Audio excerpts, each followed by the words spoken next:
pour certaines de nos générations, se servir d'un téléphone, poster un truc ou consommer du contenu digital, c'est encore compliqué. Donc la télé que nous on a connue quand on était petits, celle de nos parents, je sais pas juste combien de temps ça va prendre, mais le modèle a changé. Ce qui n'a pas changé avec la télévision, je mets vraiment des guillemets à l'ancienne, traditionnelle, c'est encore là que tu te regroupes devant les grands événements. Ce qu'on essaye de faire dans la méthode, c'est de se dire, soit je fais de l'innovation pure et dure, soit je fais de la productivité. Il y a eu un avant et un après ChatGPT? Il y a un avant et un après, c'est sûr, à 2 niveaux. Je pense qu'il y en a un qui est assez pernicieux, qui a rendu tout facile et possible. C'est ça.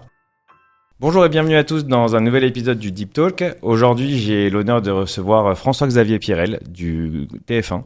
François-Xavier, tu es Chief Data Officer du groupe TF1 et AdTech. J'ai les deux. Tu as les deux casquettes. Je suis Chief Data et AdTech Officer, ce qui fait un nom absolument interminable, mais qui exprime bien finalement le tour de la mission et ce qu'on doit accomplir dans le cadre de ce nouveau Data Office. Eh ben, c'est parfait. On va rentrer dans les détails, bien sûr, pour nos auditeurs. Le plus important déjà, c'est de commencer par toi. J'aimerais savoir un peu ton parcours, comment tu es arrivé chez TF1 et par où tu es passé. Alors, ça ressemble à un entretien d'embauche, ça. Ouais, un petit peu, mais alors, dans ma carrière, savoir à qui on a affaire. Donc, la première chose que je peux te dire, je suis pas un pur produit du Serail Data. Je suis pas ingénieur, je suis pas data scientist, j'ai pas fait de stats ou de maths avant.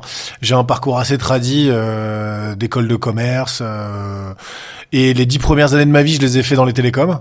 Plutôt sur de l'infrastructure, du giga router, du giga switch, la grande époque de l'ADSL et du dégroupage.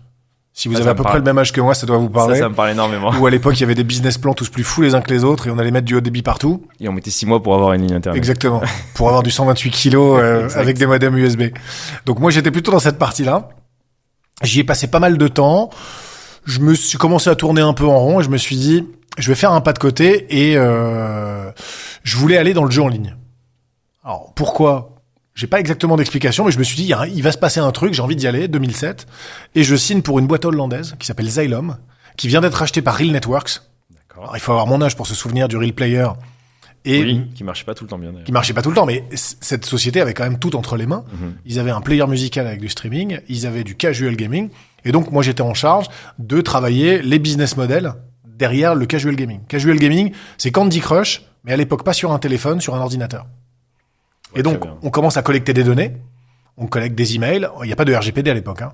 On collecte des emails, des temps de jeu, des typologies de jeux, des typologies de joueuses, et on se retrouve à finalement pas avoir de data analyst, donc on apprend un peu tout seul, et un peu d'Excel pour commencer, puis un peu de SQL parce que c'est quand même un peu plus précis, et moi je mets les mains dans la data comme ça en fait. Et en me rendant compte que d'abord ça m'amuse, qu'il y a tout un schéma intellectuel qui est passionnant, je tire le fil, je m'investis dans cette industrie. J'ai changé une fois ou deux de boîte jusqu'au moment où, après avoir eu un master en stratégie de marque et un MBA, je rentre chez Microsoft pour m'occuper des plateformes d'AdTech. Ad serving, analytics, et c'est pas les meilleures plateformes à l'époque, mais il n'empêche que c'est là où je fais moi le joint aujourd'hui avec le titre que j'ai, qui est je fais de la data d'un côté, qui va dans la tech pour faire de la publicité. Et donc j'ai tiré le fil comme ça. Microsoft, j'y suis resté 2 ans, pas par choix, mais les plateformes dont je m'occupais ont été revendues par Microsoft à Meta. D'accord. Meta à l'époque, 2011-2012, c'est pas aussi évident qu'aujourd'hui. Mm-hmm. C'est pas la méga. C'est Facebook d'ailleurs à l'époque. C'est Facebook à l'époque, exactement. C'est Facebook. Il y a pas encore Instagram. Il y a pas WhatsApp. Incroyable. C'est juste un réseau social avec quelques peut-être dizaines de millions d'utilisateurs. Et le boulot pour nous, c'est d'anticiper finalement ce que doit devenir un modèle de monétisation avec toute la tuyauterie qui va avec. Donc on récupère un ad serveur, on commence à penser programmatique, utilisation de la donnée à grande échelle. Donc on remet vraiment les mains dans ce qui fait aujourd'hui moi mon quotidien, qui est d'avoir une donnée en volume et de grande qualité et activable et mesurable au travers de différents canaux AdTech. Donc Meta, j'y ai fait un peu plus de 5 ans, presque 6 même. Super expérience. Ah oui, j'imagine. Absolument dingue. Et on en reparlera, j'imagine. Tu vois les rachats, tu vois les rachats d'Insta. En fait, ce qui est fou, c'est que je sais pas si tout le monde aura l'occasion un jour dans sa carrière d'être dans la locomotive. On est souvent dans des sociétés qui sont impactées par ce que font ces gens-là. Mm-hmm. Microsoft, c'était déjà une locomotive. Moi, j'y étais pas à la meilleure période. Je pense que Microsoft aujourd'hui est quand même une vraie locomotive par rapport à ce que moi j'ai connu en 2010-2012. Mais à l'époque, Meta, on est reçu partout. On refaçonne le monde avec des nouveaux comportements, l'avènement du téléphone mobile et tout ce que ça entraîne comme changement. Donc vraiment d'être dans une centrifugeuse absolument dingue. Et puis à un moment, j'étais un peu lassé par le modèle et envie Alors vous le prenez comme vous voulez, mais moi j'ai envie de défendre une boîte française. J'avais fait que des Chinois, que des Américains. Je me dis, bon, avec ce que j'ai appris, à un moment, ça doit avoir de la valeur pour un groupe français. Je suis parti chez Renault. Et chez Renault...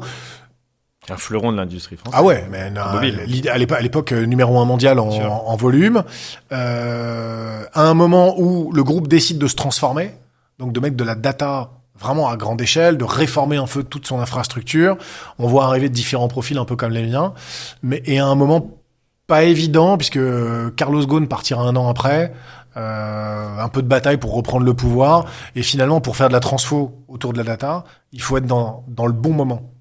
Il y a plein de conditions qui viennent se mettre les unes derrière les autres pour réussir cette partie-là. Si vous le faites dans un moment de stress, ou dans un moment où vous n'avez pas un patron qui incarne la transformation et l'usage de la data, c'est hyper compliqué pour nous. Et je pense que plein de collègues vous diraient exactement la même chose sur des projets plantés ou avortés à cause de ça.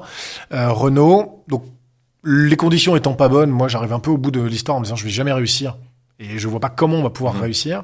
Et puis j'ai l'opportunité JC-Decaux où 5 ans chez JC-Decaux. 5 ans, ouais, une super belle période, vraiment période assez incroyable dans lequel on doit monter tout le projet data.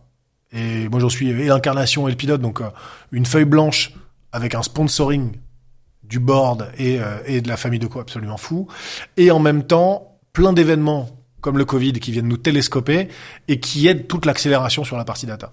Ouais, c'est fou. C'est-à-dire que le Covid, pour toi, était un accélérateur. En fait, on l'a pas senti comme ça, mais moi, j'y suis arrivé fin 2018, et Decaux, en 2019, fait sa meilleure année ever. Wow. Donc vraiment, tout marche bien, tout est sur des rails, le business est hyper clair, et puis, la partie publicité extérieure, c'est un business qui est quand même hyper rectiligne depuis des dizaines d'années. C'est plus de 2% tous les ans. Ça croît, Decaux est le leader mondial, tranquille. Et à un moment, tu te retrouves dans une situation où tout ce qui était prévisible devient imprévisible. Le Black Swan. Le fameux Black Swan. Dont on a parlé en préparant. Tu te retrouves à être complètement aveugle. Et là, tout le monde se tourne vers les gars de la data en disant, vous pouvez nous aider? Alors qu'on avait du mal à avoir un siège autour de la table en disant, on a des idées, on peut faire de l'algo, on peut faire de la prév et tout. Et là, on se retrouve dans un moment où finalement tout le monde se tourne vers nous. Et nous, on fait, ouais, bien sûr qu'on peut vous aider. On va vous aider à comprendre comment les audiences dans la rue changent de comportement, est-ce qu'ils prennent plus le vélo. On regarde des données de consommation pour savoir s'ils achètent plus de... Tout ça est vrai. S'ils achètent plus de boîtes de conserve ou de produits à courte consommation. S'ils achètent des boîtes de conserve, c'est qu'ils n'ont pas confiance en l'avenir et ils pensent qu'il y a une prochaine vague qui va revenir. Donc des fois, c'était un peu aléatoire, mais n'empêche qu'on a commencé à remettre de la data un peu partout et ça a permis... Ouais, ça a permis... je crois que c'était 11 mai la date de la première sortie de confinement, et ça nous a permis quand même de revenir sur le marché avec d'un côté la justification des audiences qui circulent vraiment, et donc il y a des gens dans la rue, peut-être pas comme 2 mois avant, mais en tout cas il y a des gens dans la rue, et de l'autre côté ça nous a permis aussi de défendre nos positions vis-à-vis de nos ayants droit à qui on doit livrer des minimums garantis sur des contrats, tout en leur disant les gens sont pas tous revenus dans la rue, donc on peut difficilement payer le même prix. Donc voilà, JC-Decaux. Et puis, au bout de 5 ans, moi, j'avais fait, en tout cas, le tour de ma question. J'allais dire, pourquoi partir après 5 ans, après une belle expérience? Je pense qu'il y a, comme dans tous les métiers, il y a plein de profils. Moi, ce que j'aime, c'est bâtir et construire. T'avais l'impression d'avoir fait... Et j'avais fait, en tout cas, ce pourquoi j'avais été engagé. J'avais l'impression d'être arrivé à la fin de ce cycle-là. Et on peut trouver d'autres profils pour faire la phase d'après. Et je crois savoir que tu as interviewé Sylvain Leborgne. Exactement. Qui a pris le job de CDO chez Decaux. Et je le trouve hyper bien armé pour faire la phase dans laquelle se trouve JC-Decaux aujourd'hui. Et là où moi, j'étais probablement très pertinent pour cette première phase, en fait. Ouais, je vois très bien. Donc, du coup, arrivé chez TF1, il y a 8 mois à peu près. Ouais, c'était mi-octobre 2023. Exactement. Autour du nouveau projet, moi je l'appellerais le projet TF1+, qui est vraiment un changement de paradigme. TF1+, c'est la nouvelle plateforme qui a été mise en ligne en janvier 2024. Exactement. 8 janvier 2024, on lance TF1+, qui succède à MyTF1. Exact. Et si je devais les séparer, MyTF1, plateforme de replay. Donc je vais consommer un programme que j'ai raté. TF1+, plateforme de destination. C'est-à-dire le soir, quand je suis devant ma télé ou avec ma femme ou avec mes amis, j'hésite entre Netflix Prime et TF1+. D'accord. Je choisis d'aller consommer des contenus qui sont dans le claim de qualité de TF1. C'est des fictions type HPI qui sont dans ce registre-là probablement les meilleures. Des fictions type policière avec des droits longs, des films, des documentaires. Oui, parce vraie plateforme de destination. Parce que le groupe TF1, c'est pas que TF1, on connaît TF1, mais il y a énormément de chaînes qui gravitent autour. Ah ouais, on a TF1, il y a TFX, il y a TMC, il y a Ushuaïa, il y a Braze, donc c'est tout un univers qui vient finalement donner de la valeur à la proposition alors commerciale pour nos annonceurs, mais de découverte aussi pour nos spectateurs. Alors tu arrives chez TF1 et la révolution GenAI est déjà en place, puisque la révolution GenAI c'est octobre 2022. Quand tu arrives, quel est l'état de TF1 au niveau de la data, au niveau de l'IA, où en sont les projets justement? Est-ce que tu viens pour incarner cette révolution? Est-ce que tu viens pour continuer comme tu as dit tout à l'heure avec Sylvain, continuer ce qui a déjà été mis en place? Moi j'enlèverais le R de révolution. D'accord. Moi j'assure plutôt l'évolution. TF1 m'a pas attendu pour faire de la data. C'est ça. Est-ce qu'ils le font à la manière dont ça devrait être fait aujourd'hui, quand on est une plateforme de destination et de streaming dans lequel l'enjeu de la recommandation va être clé, et en même temps l'enjeu de la collecte et de l'utilisation de la data pour en faire de la publicité va être clé? Pas sûr. Et je pense que c'est pour ça qu'un profil comme le mien vient finalement collecter et connecter l'ensemble des sujets pour donner corps et cohérence. D'où le AdTech. D'où le AdTech. Et en fait, l'idée de réunir data et AdTech dans le business qu'on fait nous a énormément de sens. C'est original parce que tu es l'un des premiers, je crois, qui a ce titre-là en tout cas. Je pense que je dois être un des seuls à avoir cette double casquette aujourd'hui. Mais dans notre business, elle fait énormément de sens en fait. T'es le premier dans les médias que je reçois, donc du coup peut-être que dans les médias il y a un vrai enjeu entre un vrai enjeu. Et si j'étais nos concurrents ou d'autres sociétés évoluant là-dedans, rapprocher les tuyaux de l'essence qu'on y met, ça a quand même vachement de sens. Alors du coup tu me tends la perche sur l'organisation parce que c'est vrai que on se pose toujours la question, est-ce que la data est rattachée au Comex, est-ce que la data est rattachée à la DSI, est-ce qu'elle est rattachée au marketing ou est-ce qu'elle est indépendante, transverse? Comment est gérée aujourd'hui, comment est pilotée on va dire la data au sein du groupe? Donc la data aujourd'hui, elle a deux spécificités chez TF1, enfin spécificités. Il y en a une qui est assez générale maintenant. Il y a encore 4-5 ans, c'était pas le cas. Moi, je suis rattaché au Comex. Et je reporte à François Pélissier, qui est le patron des sports et du business. Les sports, moi, ça m'intéresse, mais c'est pas le sujet. Mais en tout cas, c'est une data qui est pensée business. Moi, je suis pas là pour envoyer des fusées sur la Lune. Ouais. Je fais pas rouler des trains à haute vitesse. On est là pour collecter de la data, respecter les lois sur lesquelles on s'est engagé, RGPD, j'en passe des meilleurs, faire en sorte que ce soit exploitable et que ça devienne du média. Donc, il y a un côté très pragmatique à être attaché au business, mais ça nous donne aussi une obligation d'efficacité. À tous les égards, dans les couches basses de la data, mais jusque dans les couches business. Donc, le fait d'être attaché au Comex aujourd'hui, sans donner de conseils à mes camarades data, si vous n'êtes pas rattaché à ce niveau-là, c'est très compliqué. En fait, être attaché à l'IT, moi, j'ai toujours essayé de lutter contre ça. Je trouve que c'est pas les mêmes temporalités, c'est pas la même maturité. Les sujets de l'IT sont des sujets qui sont connus, acceptés depuis des dizaines d'années. Et nous, il y a encore énormément de sujets dans lesquels on doit faire nos preuves. Et ça, et comme c'est des choses qui sont assez impalpables, si un truc marche pas, la data est de mauvaise qualité. Si un truc marche pas, la segmentation est pas bonne. Et c'est un peu comme sur un ordi. C'est pas toujours l'ordi qui plante. Des fois, c'est l'utilisateur. Et est-ce que du coup, il y a eu une évolution des mentalités sur la vision de la data entre ce qui s'est passé avec la GenAI? Il y a eu un avant et un après ChatGPT? Il y a un avant et un après, c'est sûr, à deux niveaux. Je pense qu'il y en a un qui est assez pernicieux, qui a rendu tout facile et possible. C'est ça. C'est ce que le fait que Microsoft, avec OpenAI, ait sauté la case traditionnelle B2B, enfin entreprise, et dit « Moi, ChatGPT, je le mets entre les mains de tout le monde ». Tout le monde a essayé de faire un bout de prompt. Tout le monde s'est rendu compte que le truc marchait quand même plutôt pas mal, était assez puissant. Et tout le monde se dit, en fait, c'est quand même hyper facile. Donc, je vais développer dans mon coin et puis je vais me débrouiller. La réalité, c'est qu'aujourd'hui, dans la majorité, je tire un trait assez simple, t'as toujours les 20 ans de premier pourcent qui sont faciles. Le plus dur, c'est le reste. C'est mettre en prod, c'est maintenir, c'est scaler, c'est améliorer. Et cette partie-là, elle peut pas être faite sur un coin de table, même par quelqu'un qui s'est prompté correctement. Ça, c'est comme tout un enjeu de corps qui est hyper dur. Mais ça ressort énormément. C'est-à-dire que jusqu'à la fin, on va dire 2023, tout le monde avait l'impression que les use cases IA génératifs, c'était facile, on avait juste à prompter et sortir quelque chose. En fait, on se rend compte qu'en industrie, c'est tout à fait différent de ce qui se passe avec les particuliers. Exactement. Le particulier peut prompter et ça reste limite à quelque chose. Par contre, en industrie, tu parles de scale, tu parles de problématiques, tu parles des premiers 20% qui pourraient être représentés par le POC. Alors, faire un POC aujourd'hui en GenAI, c'est facile. Par contre, après, les problématiques de mise à l'échelle, elles sont très importantes. Du coup, encore une autre perche. Donc là, t'as ce sujet de tout devient facile, et c'était, il y a toute proportion gardée dans la comparaison, mais c'était fait métaverse. Ouais. Où quelqu'un a balancé le truc sur une table et c'est devenu le sujet qu'il fallait traiter.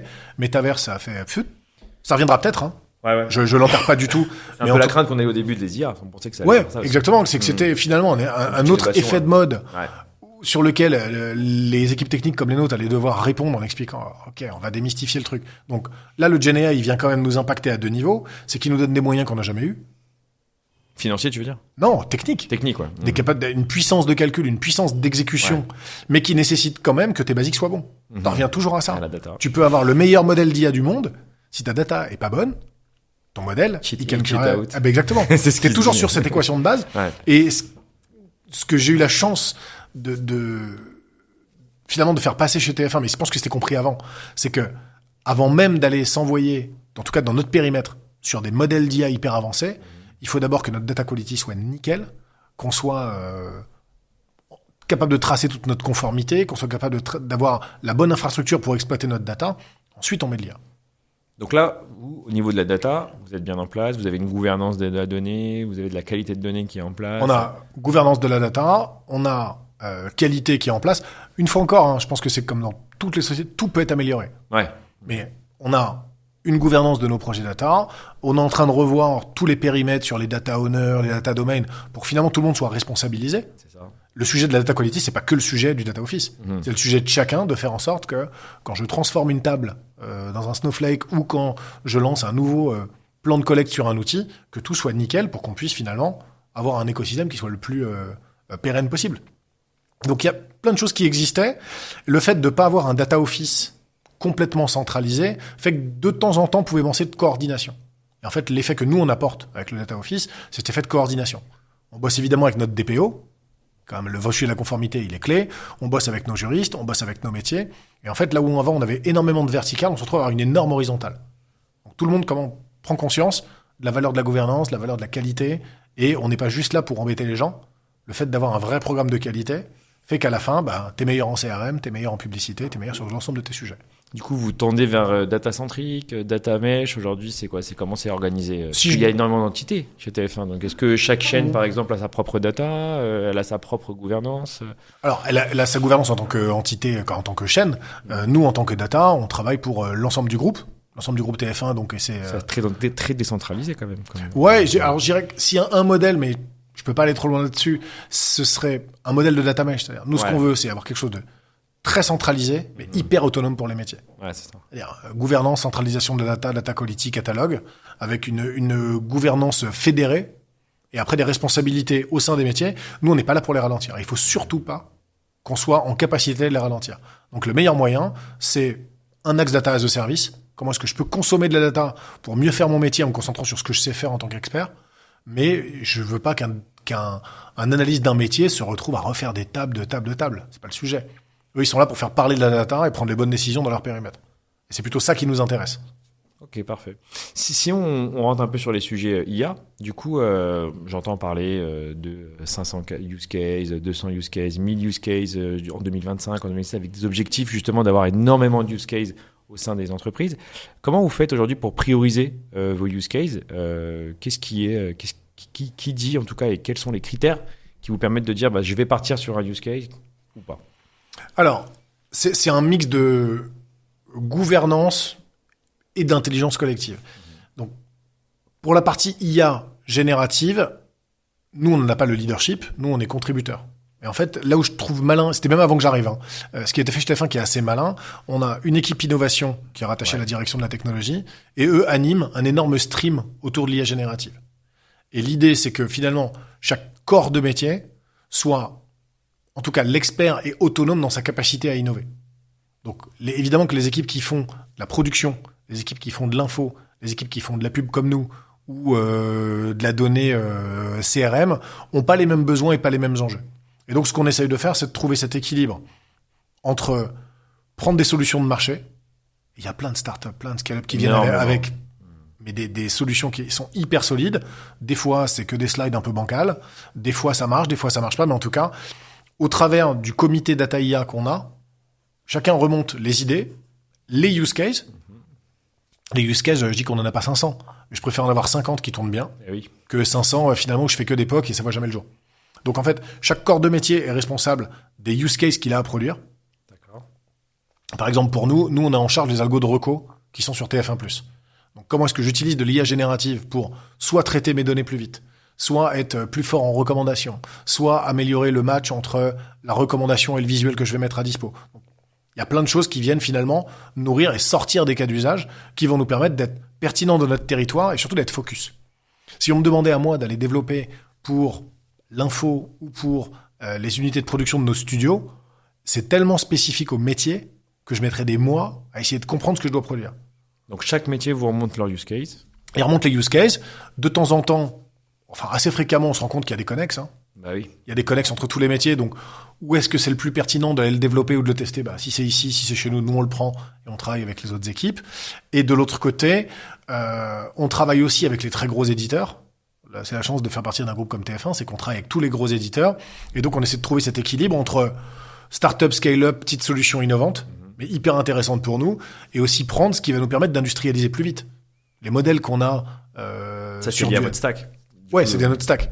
On a la chance d'avoir un stack hybride AWS Azure. D'accord. Donc, on a accès à pas mal d'innovations et à pas mal de technologies qui nous permettent de dire, OK, sur ce coup-là, je prends du AWS, sur ce coup-là, je vais prendre du Azure.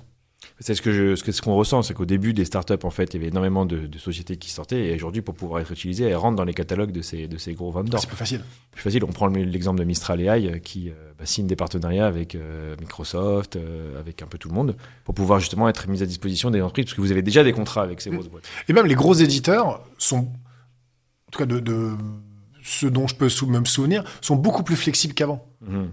Leur idée, c'est qu'on utilise leur stack, mais on peut utiliser aujourd'hui n'importe quel modèle avancé. Un peu comme un catalogue sur Chrome, par exemple. Exactement. Des add-ons, ouais.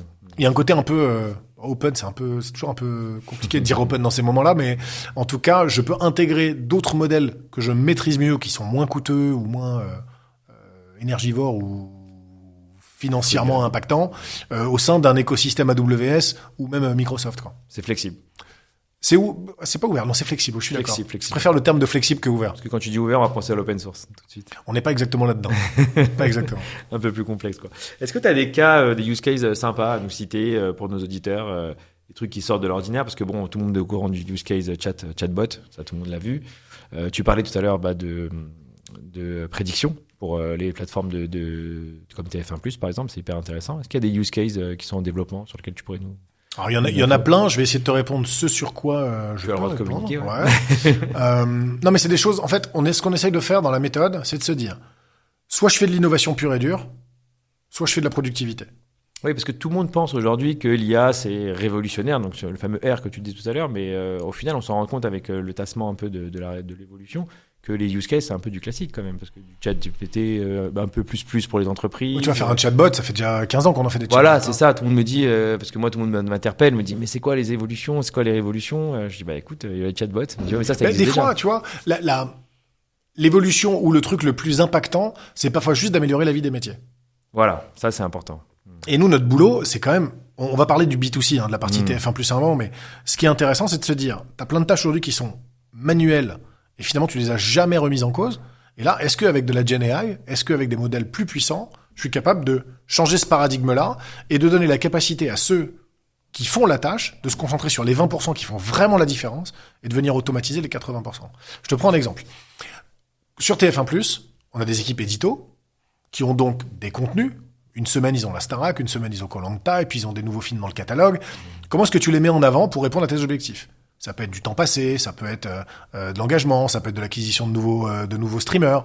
Donc, nous, notre boulot, au travers de la prescription et de la prédiction, c'est d'être capable de leur dire, si tu dois générer plus de minutes vues ou acquérir plutôt de nouveaux profils, si tu mets ton contenu dans cet ordre-là, tu devrais arriver à tes fins, en fonction de ton objectif. Et ça, en fait, je pense que c'est 2/3 de leur temps qui est fait à mettre des contenus dans un certain ordre pour répondre à des KPI d'engagement, de temps passé, de découverte, de reprise de lecture. Ça peut être automatisé. Quand tu as des contenus comme la Starac ou Koh-Lanta qui sont des gros événements pour TF1, là, tu as besoin d'expertise. Ça, c'est plus dur à automatiser. Parce que vraiment, ça se pilote quasiment à la journée, ça se pilote à l'émission, ça se pilote au flux. Et là, ce que tu attends, c'est que celui ou celle qui a la charge de l'édito vienne mettre son expertise dedans. En revanche, savoir que si tu mets quelqu'un qui a regardé, Grey's Anatomy, veut continuer sur un flux médical, bon, ça va. Je pense qu'avec un peu d'algo et un peu de calcul, on doit s'en sortir. Donc nous, c'est plutôt de faciliter leur vie. Et ensuite, tu as des éléments plus innovants. On a différentes sorties là de produits un peu chouettes. Je vous encourage à regarder Synchro, qui va sortir. Synchro, c'est comment est-ce que, finalement, au lieu de m'étriper devant ma télé pendant 25 minutes à savoir ce que je vais regarder, je vais choisir les profils. Tous les soirs. Ce qui nous arrive à tous. Et c'est même étonnant que personne ne l'ait fait avant. C'est comment est-ce que, en sélectionnant des profils et en fonction du profil de chacun et de l'historique, je vais être capable de déterminer que ce programme a quand même beaucoup de chances de vous plaire à tous les deux ou à tous les trois ou à tous les quatre. Donc ça, c'est typiquement de l'IA qui vient aider à faire toute cette partie-là. Et l'autre partie qui nous intéresse, c'est aussi de réussir à mieux utiliser nos données pour améliorer notre recommandation. Et on travaille des énormes volumes de data sur des consos, sur des profils, et on a besoin d'avoir des modèles qui soient très puissants, notamment sur la partie reco, sur lequel c'est le nerf de la guerre. Ouais. Être capable de faire une bonne reco, c'est assumer et assurer la stickiness, ou l'engagement en tout cas du profil et de l'utilisateur sur nos plateformes. Ah, donc gros enjeu sur l'engagement. Je crois que Netflix avait essayé de le faire aussi pendant des années. Ils essaient de nous proposer tout le temps des choses, mais ça marche pas très bien. On regarde souvent les notes aussi des épisodes. Ouais, ça peut être des indicateurs, des triggers. Ouais, Netflix est assez transparent sur ses algos. Il te demande toujours si t'as aimé, si t'as pas aimé. Exact. Ça vient nourrir un algo. Il te demande si tu veux découvrir un nouveau contenu. Tu vois, il customise. Ça, c'est assez intéressant et c'est un des cas qu'on regarde. Il customise finalement la petite vignette qui est mise en avant sur un programme en fonction de ton historique. D'accord. Si tu prends Will Hunting, super film, Will Hunting, tu peux le vendre comme une histoire d'amour ou comme un film de copains. Selon l'historique, je vais peut-être appuyer plutôt sur ce bouton-là ou plutôt sur ce bouton-là. Ah, très intéressant. Ouais. Donc, c'est pas des cas très compliqués, mais ce qui est parfois complexe, c'est d'exploiter le volume de data pour répondre à ces cas d'usage qui sont pas très compliqués, mais dans lesquels le GenAI vient nous aider avec une puissance de calcul absolument folle. Nous, dans mon périmètre, la partie créa, elle n'est pas nécessairement chez nous, elle est plus au sein des studios. Et là, je pense qu'elle est discutée un jour avec les studios sur ce qu'ils font en GenAI, il y a des chouettes trucs. Du coup, est-ce que vous utilisez du multimodal ? Est-ce que vous avez des cas d'usage avec de l'IA image, par exemple, ou vidéo ? Ça me permet de parler un petit peu des deepfakes, parce que en tant que média, vous avez forcément vu tout ce qui se passe sur les deepfakes, les vidéos, les fausses vidéos, les fausses interviews, des faux vocales, par exemple, de présidents américains. Comment vous gérez, vous, toute cette partie un peu biais des IA ? Sans trahir de secret, c'est un sujet, je pense, pour toutes les chaînes d'infos. Ah oui. Dans la mesure où... La fake news. Ouais, la fake news. Et dans la mesure où le claim... Enfin, j'enlève le claim. Dans la mesure où on a une audience qui nous fait confiance, et le 13h de 20h de TF1, c'est des points d'ancrage. Quand les politiques veulent venir annoncer des trucs, ils passent sur TF1 pour le faire. On a et un engagement, et en même temps, une problématique qui est assez folle, c'est un peu la chasse le chat et la souris. C'est exactement comme en sécurité. Les hackers vont des fois plus vite que les justiciers. Les justiciers ont parfois du mal à suivre ce truc-là. Sur la partie fake news, c'est exactement le problème. Et il n'y a pas si longtemps, on est en train de se poser la question de savoir comment est-ce que tu es arrivé à certifier, finalement, et à tracer, comme ta filière volaille chez Carrefour ou ta filière légumes, comment tu arrives à certifier que l'information que tu vas donner à des téléspectateurs ou à des streamers est fiable et de bonne qualité. C'est hyper intéressant. Et donc, tu as plein de sujets et on regarde... Il y a des startups qui travaillent dessus, il y en a plein qui se positionnent comme aidantes, je mets des guillemets, aidant, même pas de guillemets, aidantes à la démocratie, qui se positionnent comme ça. Et c'est pas inintéressant. Nous, ce qui nous intéresse, c'est de regarder finalement, tu peux essayer de combiner des technologies. Est-ce que demain, aller prendre de la blockchain pour certifier finalement de la transformation ou de l'enchaînement d'étapes qui viennent certifier toute ta transformation jusqu'au reportage, jusqu'à sa publication peut être aidée. Donc on regarde ça, mais comme le reste. Ah, c'est intéressant. Aujourd'hui, je peux combiner l'IA et la blockchain pour pouvoir justement tracer ces deepfakes. Ouais, je trouve que la blockchain, elle répond à beaucoup de problématiques dans la capacité à certifier finalement cette espèce de micro-transaction qui est la production d'images jusqu'à cette partie-là. Après, ce qu'il faut admettre aussi, mais je suis pas journaliste, mais en tant que consommateur de l'époque, on voit bien qu'aujourd'hui, une large partie des contenus est directement produite par celui qui les voit à coup de téléphone. Comment tu certifies cette partie-là? Comment tu l'authentifies? Comment tu la mets sur place? Ça peut être aussi de mettre que des journalistes à toi sur place, mais tu risques de rater des trucs. Donc, t'es à un moment d'inflexion qui est assez fou. Et d'ailleurs, pour parler de ce moment d'inflexion, il y avait le South by Southwest 2023 et 2024. 2023, il y avait une euphorie, mais complètement folle. Pour les auditeurs, du coup, c'est quoi le South by Southwest? C'est un événement qui a lieu aux États-Unis tous les ans, South by Southwest, et dans lequel on trouve plutôt l'industrie du média en général. D'accord. La musique, les studios, les plateformes de streaming. Et 2023, c'était une année assez euphorique. Et ce South by Southwest, il est toujours ouvert par une femme qui s'appelle Amy Webb, qui est une futurologue. D'accord. Et donc 2023, vous irez l'écouter, vous écouterez son intro. Ça va tout changer, ça va être formidable opportunité. 2024, elle sort un point qui s'appelle FUD, Fear, Uncertainty et Doubt, qui est la nouvelle attitude. Et elle qualifie notre génération, et on est tous dedans, quelles que soient nos classes d'âge, qui est la génération de la transition. Le Gen AI, moi je n'ai aucune idée de ce que ça va faire dans 5 ans ou dans 15 ans. En revanche, on est dedans. C'est ma prochaine question. Bah, pardon, je t'ai mangé la transition. Mais donc, le point pour nous, c'est de savoir comment on va accompagner ce truc-là. Ouais. Là, il faut qu'on l'appréhende. Là, on est dedans, on est dans le fameux train. Tu parlais du train tout à l'heure. Ouais, on est exactement. dans le train, en fait. Et on est tous dans le train. Rater. Donc, tu as toujours des gens dans la locomotive. Mm-hmm. Je pense que les GAFA, en général, sont quand même dans cette locomotive. Mais ça, c'est un prisme très occidental. N'oublions pas les Chinois. Dans lequel tu as quand même des boîtes qui font des trucs assez fous en termes d'IA générative. Robotique aussi. En robotique. Tout ça va transformer. Et donc, comment est-ce que tu te mets dans le train? Nous, en tant que TF1 ou moi en tant que data officer de TF1, je serai jamais un rechercheur, un chercheur fondamental là-dedans. En revanche, je vais être un utilisateur. Donc, il faut collectivement rester très alerte sur ce qui s'y passe pour être capable de suivre le changement et de pas être largué. Ouais, non, c'est sûr. Aujourd'hui, la crainte qu'on a sur les IA génératives, et c'est ce qui donne un peu le moteur de tout ce qu'on voit aujourd'hui, c'est la FABO, le FOMO, le fameux Fear of Missing Out. Exactement. C'est-à-dire d'avoir peur de passer à côté de cette innovation et d'être derrière le train. Et de ne plus devoir passer le train et d'être du coup en retard sur ces innovations. Donc, du coup, toi, François-Xavier, tu nous expliques que tu prends bien ce train en marche. Mais tu n'es pas la locomotive, parce que forcément, on n'est pas des GAFA, mais tu prends le train en marche et tu essayes de mettre des touches d'innovation dans chaque projet que tu as chez toi. Ouais, alors ça fait un peu vétéran de guerre de dire ça, mais de savoir raison garder. Ouais. Tu as des innovations techno, des comme ça, t'en as pas 150. Hein. C'est clair. Tu vois, autant le métavers, j'avais regardé ça du coin de l'œil en me disant, ça sent pas, ça sent pas très bon. Ça ressemble à des jeux vidéo. Mais... Ouais, ça a pas l'air génial votre truc. Je suis pas sûr que moi j'y trouve mon compte et que je sache l'utiliser. La différence qu'il y a avec le métavers, c'est ça que j'aime bien dire, c'est que ça touchait une partie. En fait, la blockchain, le cas d'usage, c'était le métavers. Mais là aujourd'hui, avec l'IA générative, ça touche l'ensemble des strates de l'entreprise, les RH, le legal. On y est tous. On y est tous touchés, et du coup, d'où les cas d'usage qui remontent de tous les côtés, ce que tu disais. Et c'est ça. C'est qu'aujourd'hui, là, on sent que c'est pas juste une petite innovation, c'est une évolution du coup. Mais alors, pourquoi enlever le R?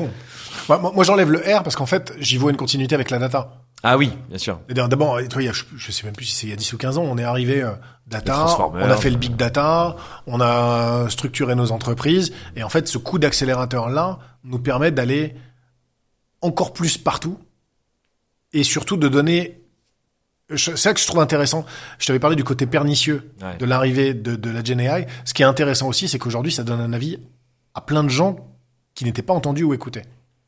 Avant, la data... Les chief data officers, par exemple, qui n'étaient pas forcément écoutés. Ouais, qui n'étaient pas forcément écoutés, mais surtout, les métiers s'emparent de ça.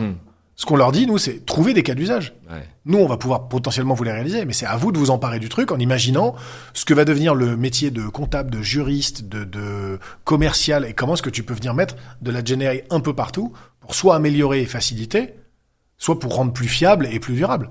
Est-ce qu'il y a une crainte aujourd'hui des métiers? Bah, elle est légitime. Crainte, tu disais tout à l'heure, 20%, 80%. Est-ce qu'on dit, si 80% de mon activité part dans la robotique ou dans l'automatisation? Après, Gen AI ou pas Gen AI, les très bons seront toujours très bons. Ouais. Et les pas très bons seront toujours pas très bons. C'est le ventre mou, j'ai l'impression, qui a un peu peur. Ouais, bah oui. Ouais. Mais c'est pas illogique. Après, c'est une technologie qui est, quand on va vraiment dans le fond, est assez complexe, vraiment ultra complexe. Et... Oui, c'est vrai qu'aujourd'hui, on n'a pas parlé des LLM, de RAG, des RHLF. C'est pas le sujet. Mais... Tu pourrais aller dans des choses beaucoup plus complexes. Là, ce que moi, j'essaie de dire au métier, c'est que dans tous les cas, on va tous être impactés. Ouais. Systématiquement. Donc, autant s'emparer maintenant du sujet et d'essayer de s'accompagner de cette techno pour mieux faire différemment, faire plus vite. En fait, on va être des... Je sais plus qui disait ça. Je crois que c'est dans une interview qui est postée chez toi. C'était SNCF Connect. Ouais. Qui parlait on va être augmenté. Exactement, c'est ce qu'elle a dit. Et tu vois, j'aimais bien l'idée de ça va pas nous remplacer, ça va pas nous transformer, ça va augmenter nos capacités. Ouais. Et ça va augmenter les capacités de tous, pas que de la data. Elle prenait l'exemple des développeurs, justement. Tu vois, les devs, exactement. Les devs, ils avaient des tâches répétitives. On embrasse Angélique, d'ailleurs. Il y avait des tâches répétitives et que du coup, chez SNCF Connect, ils utilisaient justement la Gen AI pour faciliter le travail des développeurs, notamment sur la partie recette, où il y avait des tâches très répétitives et avec très peu de valeur ajoutée. Tu peux sauver 2 heures de relecture de code simplement parce qu'il y a une Exactement. IA qui va le faire à ta place, mais allons-y. Mais le développeur, lui, il a toujours du boulot, du coup. Il sera concentré sur Mais autre tous, chose. à la fin, il faudra toujours un comptable qui valide tes comptes, il faudra toujours un commissaire aux comptes qui certifiera tes comptes, et un juriste. L'IA pourra te sortir plein d'interprétations. À un moment, il faudra toujours que tu aies un juriste qui a un peu de bouteille qui va te dire « Moi, je la jouerais pas comme ça, je ferais plutôt comme ça. Ah ouais. » Donc, je vois pas de danger. Il y a de la transformation, mais pas plus, pas moins que quand on a eu le moteur à explosion et qu'on a arrêté de monter à cheval. Hein. Exact. C'est clair. Si on parle un peu d'IA Act, parce que c'est un sujet qui nous a touché en début d'année, est-ce que vous avez je sais pas, un stream sur justement l'IA Act? On est en plein dedans. Ouais. On est en plein dedans. Je parlais d'RGPD tout à l'heure, mais là on est sur l'IA Act. RGPD, c'est juste aujourd'hui, c'est même plus un. C'est plus un sujet, c'est terminé. C'est même plus un sujet ni une contrainte, c'est juste. On l'applique. Tu l'appliques quoi. C'est comme toutes les règles de sécurité que tu avais avant, la RGPD elle est dedans. En revanche, l'IA Act, ce qu'on regarde aujourd'hui, c'est finalement dans nos différents périmètres, ce qu'on a développé et dans quelle catégorie ça pourrait rentrer. Ouais. Et d'essayer d'anticiper exactement dans nos règles de gouvernance comment est-ce qu'on va réussir à décider collectivement de faire tel cas d'usage ou tel cas d'usage. Aujourd'hui, on a des cas d'usage relativement simples, sans être simpliste. Hein. Ouais, mais c'est pas des choses qui nécessitent de réunir 20 personnes autour d'une table pour savoir si je dois faire un algo de reco. Demain, si ça doit toucher à l'info, si ça touche à la production de contenu, la production de séries, là, tu peux te poser la question de comment tu informes, est-ce que c'est éthique, est-ce que c'est pas éthique. T'as plein de sujets qui sont même complètement en dehors de nos mains de data, mais dans lesquels il va falloir assumer collectivement finalement les lignes qu'on va prendre. Et je parle pour TF1, mais pour tout le monde. Hein.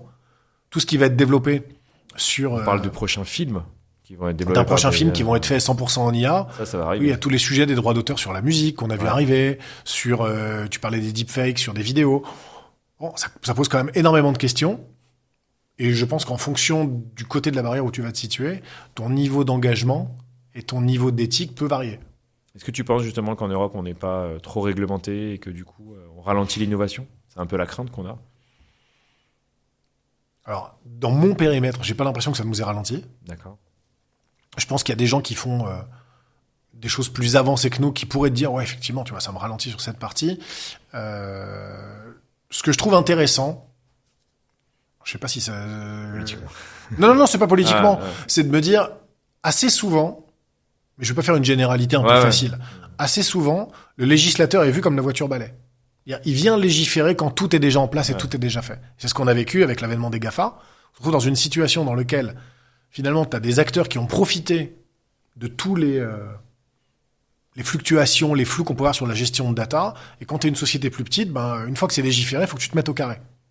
Et là, je trouve que ce qui est intéressant dans les initiatives, c'est que finalement, le côté loi vient donner un cadre qui donne quand même, je trouve, assez de liberté pour pouvoir bosser, mais assez de force pour être cohérent sur l'ensemble des territoires. Alors après, à voir comment les acteurs américains ou chinois viendront dans cette partie-là. Mais tu vois, dans le monde entier, un peu comme sur la RGPD, beaucoup de gens regardent la manière dont la législation évolue en Europe. Ouais. Et la RGPD, tu vois, on nous a dit au début que c'était hyper dur. Bien sûr. Elle est appliquée partout, à la manière dont elle a été structurée en France. Et tu peux imaginer que sur l'IA, le vecteur européen va venir un peu structurer ces parties-là. En tout cas, je l'espère. Très bien. Ouais. En tout cas, pour l'instant, ça va. De ce qu'on voit, ça n'a pas l'air trop de freiner. Même Mistral, qui avait très peur au début, au final, s'en sort. Ouais, finalement, bon, ça va. Ils ont fait leur route, ils se sont rapprochés de Microsoft pour bosser. Ça n'a pas ralenti qui que ce soit dans cette partie-là. Hein. Non, c'est clair. Si on regarde un peu, si on rentre un peu plus dans la technique, dans les modèles, aujourd'hui chez TF1, est-ce que vous regardez les nouveaux modèles? Est-ce que vous essayez les modèles open source? Je pense à Llama 3 qui est sorti il y a 15 jours. Je pense à GPT-5 qui va bientôt sortir. Comment vous gérez aujourd'hui les différents modèles? Alors, sur notre périmètre, moi, ce qu'on essaye de faire, et ça va répondre un peu à côté de ta question, mais j'y réponds quand même. Parce qu'il y a pas mal de benchmarks qui sont faits aujourd'hui. T'as plein de benchmarks. Voilà, tous les jours. Et aujourd'hui, nous, ce qui nous intéresse, c'est plutôt la capacité à produire plus vite. Ouais. Donc, quand AWS vient avec un bloc qui s'appelle Personalize chez eux, ils viennent avec leur algo et ils nous permettent d'utiliser nos données analytiques, nos données de profil et d'aller très vite personnaliser finalement une animation CRM, il y a un côté quick win. Donc, on n'est pas encore dans l'exploration folle et complète de tous les modèles. D'accord. En revanche, on s'appuie plutôt sur des grandes plateformes qui vont nous permettre d'aller plus vite à l'échelle. Et toute cette partie positive, je le dis positive, de raffinement, avec des modèles plus avancés, on va la faire juste après. En tout cas, c'est ce qu'on fait dans mon périmètre. Si je prends la partie... Peut-être côté innovation, ils sont... Ouais, exactement. La partie innovation ou la partie studio, eux, ils ont plus de flexibilité parce qu'ils ont vraiment le côté impact sur la créa. Nous, on n'est pas tellement sur des sujets de créativité, on est vraiment sur des sujets de production. Donc, on est moins enclin à aller chercher des modèles avancés comme ceux que tu décris, là où, côté studio, eux, ils sont beaucoup plus intéressés par ces parties-là. Donc, produire plus vite et produire au bon coût. Ouais, et la mise à l'échelle. Ouais, vraiment, mon point, c'est la mise à l'échelle. Tu vois, on a 35 millions de visiteurs uniques par mois. Ça génère des tombereaux de data. Il faut qu'elles soient traitées le plus rapidement possible et qu'on arrive à atteindre des groupes d'utilisateurs qui soient plus petits que ce qu'on a aujourd'hui. Aujourd'hui, on a des grosses masses.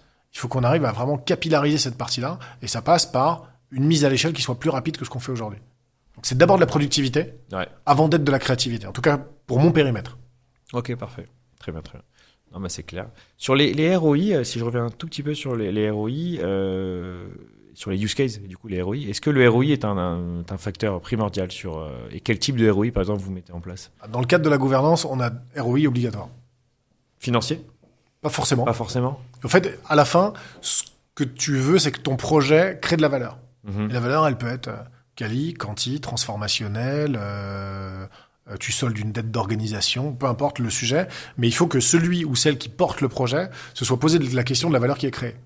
En fait, on est dans un moment qui est d'accélération complet pour TF1, dans lequel le lancement de TF1+ change le paradigme, et on est donc dans le changement de phénomène de concurrence. Rodolphe Belmer explique qu'on est... Notre concurrence, c'est YouTube. Tu es face à des gens qui sortent des innovations tout le temps, qui vont hyper vite, qui ont des masses qui sont au-delà des masses critiques. Et quand tu regardes les streamers, c'est des gens qui sont hyper bons sur la data, sur la recommandation, sur l'algo, sur la GenAI. Et donc, on se doit d'être à peu près au même rythme. On ne peut pas être en retard par rapport à ça. Donc, notre premier sujet, c'est la création de valeur. Et donc, sur l'ensemble de nos projets, on a des fois, c'est de la valeur financière. C'est plutôt pour la régie. Quand on va... signer un partenariat ou transformer telle data, qu'est-ce qu'on fait comme business avec? Quand on est sur la partie TF1+, on est plutôt sur du qualitatif. Je veux que les gens passent plus de temps, je veux qu'ils fassent plus de découvertes de contenu. Donc, toute cette partie-là, elle est mesurée sous cette KPI-là. Et de temps en temps, on a aussi, comme dans toutes les sociétés, on essaie de solder une dette technique, on essaie de solder une dette d'organisation, et ça passe aussi par la tech. La raison pour laquelle nous, on regarde beaucoup la productivité, c'est que ça nous aide à solder plus rapidement, c'est vraiment des sauts de grenouille. Ça nous aide à solder plus rapidement des problématiques de dette technique. D'accord. Okay, très bien. Si on fait un petit bond sur l'avenir, on voit aujourd'hui les évolutions des modes de consommation. C'est un sujet primordial, j'imagine, chez TF1, avec la fameuse plateforme de streaming, la consommation de podcasts qu'on est en train de faire aujourd'hui. Comment tu vois l'avenir des médias et comment tu sens l'évolution de la consommation audiovisuelle, par exemple? C'est une grosse question. Parce qu'on arrive sur la fin du podcast. Donc. Alors, j'ai quelques certitudes, mais qui sont des certitudes de marché. Parce que nous, on est une génération de télé. Moi, oui. Avec la télé, le soir, on voit la télé. Aujourd'hui, on se rend compte qu'on consomme beaucoup moins de télé, ou qu'on consomme la télé avec des appareils mobiles à côté, qu'on regarde beaucoup moins, qu'on interagit avec nos mobiles et la télé, que les jeunes aujourd'hui, moi je parle avec des jeunes de 16-17 ans, ils consomment des podcasts toute la journée, alors que nous, c'est un mode de consommation qu'on ne connaissait pas. Voilà, pourquoi la question? Non, mais la question, elle est hyper juste. Alors, tu as des éléments de certitude, c'est que si tu regardes la DEI, la durée d'écoute individuelle, elle descend chaque année. Donc la télé que nous, on a connue quand on était petits, celle de nos parents, je sais pas juste combien de temps ça va prendre, mais le modèle a changé. Ce qui n'a pas changé avec la télévision, je mets vraiment des guillemets à l'ancienne, traditionnelle, c'est encore là que tu te regroupes devant les grands événements. Football, par exemple. Foot, Coupe du Monde de rugby, finale de Koh-Lanta... Mais même si on le fait en streaming, Danse avec les stars, Starac, t'as quand même ces grands moments de rencontre dans lesquels la télévision est le point de ralliement. Et ça, t'as un côté hyper intéressant dans le ensemble. Et ensuite, t'as le côté plus individualisé qui est la consommation en mobilité. Et aujourd'hui, tu peux te faire un épisode sur ton téléphone, le terminer sur ton iPad à la maison ou ta tablette et continuer encore sur un autre device. Donc cette partie-là, elle est intéressante pour nous. Et c'est là où les enjeux, notamment de recommandation, font la différence. Tous les phénomènes de reprise de lecture, tous les phénomènes de continuité, de complémentarité d'épisodes, ça nécessite d'avoir des basiques en data qui soient hyper bons. Les enjeux de metadata, comment tu tags des contenus, comment tu donnes de la cohérence entre une série et une autre, entre une série et un événement. Toute cette partie-là, qui est pas GenAI, c'est pas la plus sexy de l'histoire, mais ça, c'est la clé de voûte de ton système. Donc, ce qui va changer, ou ce qui va perdurer, je pense que la consommation individuelle, il n'y a aucune raison que ça change. On est maintenant dans un monde qui est assez individualisé de par les écrans, ça changera pas. Ce qui risque de changer, je pense que ce que j'en tire, mais c'est à titre perso, la consommation d'événements live fonctionne hyper bien. Ouais. Le fait de partager. Là où on a eu quelques années où on était tout seul devant nos écrans, le fait de partager avec des grands programmes de grandes franchises, que ce soit ceux de TF1 ou d'autres chaînes, il y a quand même une vraie tendance derrière ça. Et après, tu as de la porosité entre le temps passé, la gamification. Si on va un peu plus loin et on parle encore toujours d'avenir, le grand sujet du moment, c'est la GI. L'intelligence artificielle est généralisée. Le premier qui va la sortir, ça sera le game changer. Est-ce que tu penses que c'est utopique ou est-ce que tu penses qu'il y a vraiment un sujet sur la GI, c'est-à-dire une intelligence artificielle complètement autonome, un peu j'aimerais reprendre toujours Terminator avec la GI qu'il y avait dans ce film-là. Je sais pas si j'ai envie d'être là si ça se fait. Hein. Ça je fait suis peur. pas sûr. Ça fait peur. Je suis pas sûr parce que c'est toujours d'un côté, c'est hyper excitant et tu vois bien quand t'es du bon côté de la barrière tous les bienfaits que ça pourrait faire. Ouais. Et puis direct, t'as une petite voix qui te fait ouais mais imagine. Et pour revenir à ton point, est-ce qu'il faut légiférer au plus tôt ? Peut-être qu'il faut légiférer au plus tôt en anticipant le plus extrême. Ouais. Ce qui te permet de mettre des garde-fous, respectés ou pas, mais en tout cas, t'as la loi pour toi, et j'espère quand même que les démocraties vont nous aider à encadrer ça tout en leur laissant la liberté de bosser. Donc oui, je pense que ça va arriver, pas tout de suite. Tu vois bien qu'on a déjà du mal à maîtriser les modèles actuels qui sont déjà surpuissants, et en fait, tu te retrouves du jour au lendemain, tu passes du feu à l'électricité. Et tu te dis, mais qu'est-ce que tu veux que je fasse de ce pouvoir aujourd'hui ? Donc, on essaye juste d'améliorer nos petits trucs, et puis petit à petit, on va arriver à maîtriser la force, et on arrivera sur des modèles hyper avancés d'intelligence autonome. Ouais, c'est sûr, on y arrivera. Ouais, les progrès qu'il y a eu sur les véhicules autonomes en 10 ans. Quand j'étais chez Renault en 2017-2018, on disait ouais, ça va avoir du mal à prendre. Et là, tu commences à avoir aux États-Unis des camions qui vont faire des trajets entiers. Alors, il y a toute autonomie. Il y a un bad buzz là-dessus parce que forcément, les accidents que ça a généré. Et après, les gens ils disaient les accidents sont pas dus au modèle autonome, sont dus aux personnes. Du coup, et que s'il y avait que des modèles autonomes, si t'avais que des modèles autonomes, t'aurais plus de problème. Oui, c'est sûr. Dans ces cas-là, plus personne bosse, quoi. Tu vois, on va arriver dans des injonctions un peu paradoxales. Donc oui, je pense que ça va arriver quand. Je sais pas trop. Ouais. Et après, l'autre truc, on a la chance, nous, de bosser dans la tech, donc peut-être au cœur du vortex. Ça nous intéresse, nous. Il y a des millions de gens pour qui, mais alors, même des fois, se servir d'un téléphone, enfin, pour certaines de nos générations, se servir d'un téléphone, poster un truc ou consommer du contenu digital, c'est encore compliqué. Ouais. Donc, entre le mythe et la réalité, il va se passer, à mon avis, quelques décennies quand même. Ouais, ça me fait penser j'avais suivi une conférence où il disait justement au sein du service public, on est encore à la transformation digitale et maintenant on nous parle de la data et on nous parle de l'IA. On est tellement loin dans la transformation que c'est sûr qu'il y a une diversité entre les personnes par rapport à cette nouvelle technologie. Nous, on est à fond dedans parce qu'on adore ça, mais c'est vrai que c'est pas le cas. On n'a pas fini encore exactement de faire cette transition digitale en reclassant, en transformant les métiers qui ont été les plus abîmés par ça, qu'on est déjà sur la prochaine révolution. Et il y a un côté parfois un peu... c'est même pas rapide, qui est pire que ça en fait, où tu t'as pas fini de faire un sujet que t'as déjà remplacé le prochain en fait. Ouais. C'est la génération Zap, ça tombe bien pour les nouvelles générations, c'est ce qu'ils adorent. Ouais, mais va falloir absorber tout ça. Hein. C'est clair. Justement, la formation, pour finir, est-ce que la formation c'est un sujet qui est important chez vous ? Est-ce que vous mettez en place des webinars, des formations ? On parlait de la gamification tout à l'heure, mais est-ce que on a plein de choses autour de ça, mais comme plein de sociétés, là on a un énorme programme d'acculturation sur l'IA dans lequel on leur met un chat GPT entre les mains. Tu viens démystifier. En fait, l'angle c'était plutôt ça, c'est d'acculturer et de faire comprendre que c'est l'affaire de tous. Tu pourras leur faire écouter le podcast. Ça fait partie de l'acculturation. Ça peut rentrer là-dedans, de leur faire découvrir finalement ce qu'on met derrière l'IA, derrière l'IA générative, d'expliquer que le groupe TF1, mais comme d'autres groupes, en font déjà depuis des années. Et on n'a pas fait des révolutions avec. Hein. Ça aide à faire le business, ça aide à faire plein de choses, mais c'est quand même des choses qui sont relativement bien maîtrisées. Donc il y a pas mal de sujets là-dessus. Sur les formations, une fois encore, hein, avant même de faire la formation sur l'IA générative, on est sur de la formation de base. Ouais. Nous, on veut certifier nos équipes, on veut que les gens soient à l'aise dans leur trajectoire de carrière, même si ça fait très baby boomer que de dire trajectoire de carrière. Aujourd'hui, je pense que nos enfants, feront 4 à 5 métiers dans une vie. Oui, ça choque plus personne aujourd'hui. Non, mais à mon époque, changer de boîte déjà, moi j'ai un CV assez rempli. Ouais, t'as un bon exemple. Depuis 10 ans, je me suis posé parce que j'ai trouvé ma voie, mais il y a plein de gens comme moi qui n'ont pas trouvé leur voie tout de suite, et donc qui faisaient des sauts de puce à droite, à gauche. Et aujourd'hui, ça surprend moins, parce que le temps s'est raccourci, pour plein de bonnes et de mauvaises raisons. Pour les générations de nos enfants, qui feront peut-être une formation de kiné, puis demain ils iront faire du vin en Bourgogne, et après-demain ils iront faire, je sais pas, encore un autre métier, quoi. Ça, le Covid, ça a beaucoup joué aussi. Les gens ont fait plus ce qu'ils avaient envie de faire que ce qu'on leur avait dit qu'il fallait qu'ils fassent. J'espère que ça continue. Ouais. T'es quand même toujours plus heureux dans un truc que t'aimes, que dans un truc qui est subi au quotidien. Alors, une bonne porte ouverte. Combien de personnes aujourd'hui qui font ce qu'ils aiment, il y en a beaucoup. Ouais, puis il faut avoir les, c'est pour ça que je reviens, tu vois, sur les sujets de technologie, de les appréhender, parce que plus tu appréhendes une technologie, plus tu te donnes les moyens de pouvoir l'utiliser à ton propre profit.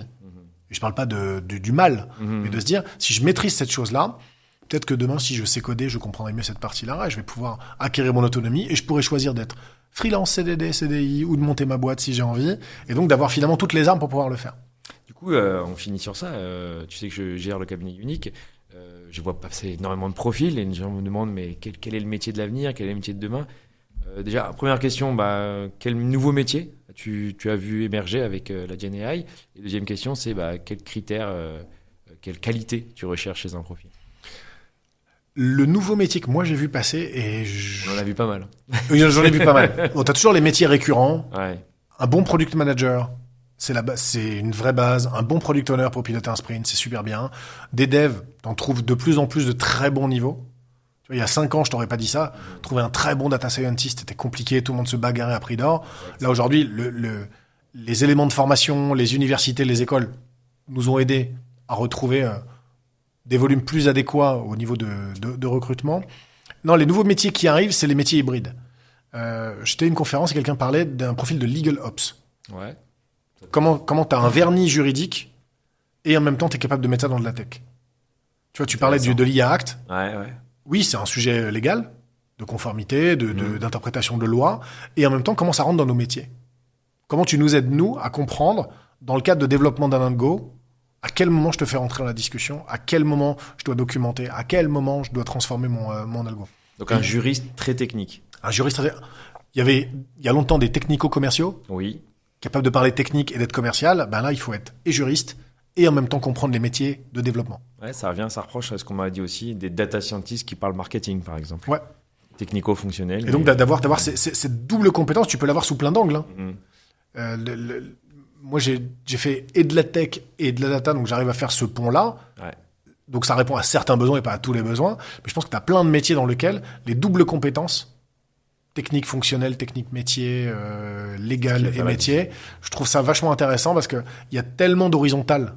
Là où avant c'était très spécialisé, que ça devient important d'avoir ces doubles, triples compétences. Ok, super intéressant. Et du coup, le critère de choix, alors, la qualité de choix que tu recherches dans tes équipes? Mais après, ça fait un peu tarte à la crème, mais j'y vais quand même. Trouver des gens qui sont bons en technique, t'en trouveras toujours. Ouais. Des gens qui sont capables de s'insérer dans un projet, de rentrer dans la culture d'un projet ou d'une entreprise ou d'une équipe, qui vont être capables de savoir être locomotive quand il faut et d'être sur le siège passager à d'autres cas. Vraiment, c'est cette intelligence. Le mindset. Ouais, c'est pas tant le mindset, c'est plutôt l'intelligence situationnelle, si je devais mettre un terme. Savoir t'adapter. Et aujourd'hui, ça on le voit en entretien, par exemple. Tu le vois en entretien, bien sûr. De s'adapter à un entretien parce que c'est des gens différents, surtout dans le conseil. Le matin, t'es avec TF1, l'après-midi, t'es avec un autre client. Et quand tu vois, moi, dans mon job, il m'arrive de parler à Rodolphe Belmer, qui est patron d'une boîte, donc il veut une vision, alors précise, mais suffisamment large pour la mettre dans sa grande picture. Mon patron, il veut une autre vision. Un lead de mes équipes veut une autre vision. Donc, et c'est pareil pour tout le monde. Tu passes ton temps à t'adapter, et plus t'es multilingue dans ta capacité à présenter ton projet et à comprendre quel interlocuteur t'as en face de toi. On a tous fait, c'est un truc moi que j'adore, j'adore le MBTI. Le MBTI. C'est un test de personnalité qui détermine finalement tes grandes dominantes. Est-ce que t'es extraverti, introverti, comment tu fonctionnes? Et le fait de comprendre comment celui qui est en face de toi fonctionne t'aide toi à te positionner et à être adaptatif. Je te prends un exemple. J'avais une de mes collaboratrices, on avait fait ces tests-là, et il se trouve que moi je suis relativement, je peux être direct et directif. Et que je veuille ou non, c'est dans ma personnalité, c'est comme ça. Et elle avait dans son profil plutôt autour du sentiment. Et donc je me disais, c'est fou, à chaque fois que je fais mes one-one avec elle, là, on échange, elle ne dit jamais rien. Hein. Et donc si tu ne sais pas que elle a parfois besoin simplement d'exprimer sous l'angle du sentiment et qu'il faut la laisser parler et pas toi systématiquement imposer un point de vue, bah, tu perds une collaboratrice de grande qualité. Et donc il faut juste de temps en temps apprendre à fermer sa bouche. Intelligence de situation. Intelligence de situation.